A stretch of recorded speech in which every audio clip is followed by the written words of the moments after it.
මිනසා කොන්නිචිවා. හොඳයි. එහෙනම් අදත් අපි අලුත් පාඩමක් කතා කරමු. අද අපි කතා කරන්න යන්නේ විනෝදාංශ ගැන. විනෝදාංශෙදි කියනවා ශුමි. ශුමි.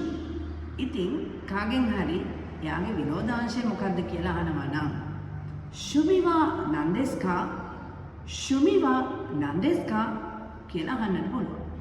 ඉතින් ඔයාලගේ විනෝදාංශය කියවෙන නාමපදේ කියලා අපි කියනවා ශුමිවා විනෝදාංශය කිව්වා දෙස්.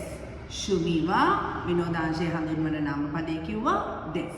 ඉතින් විනෝදාංශ අපිට ගන්න පුළුවන් පිහිනීම සුයියේ සුයියේ ශුමිවා නන්දෙස්කා ශුමිවා සුයියේ දෙස් ශුමිවා සුයියේ දෙස්.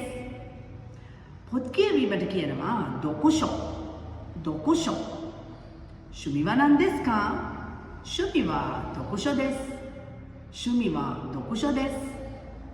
ඊළඟට හොඳ විනෝදාංශයක් තමයි කයිමොනෝ. කයිමොනෝ කියන්නේ සාප්පු සවාරි යන එක. සාප්පු සවාරි ගොඩක් ගියොත් නම් ශුමි වෙන්නේ නැහැ. හැබැයි ශුමිවා නන්දෙස්කා ශුමිවා කයිමොනෝ දෙස් කියලාත් කියන්නට පුළුවන්.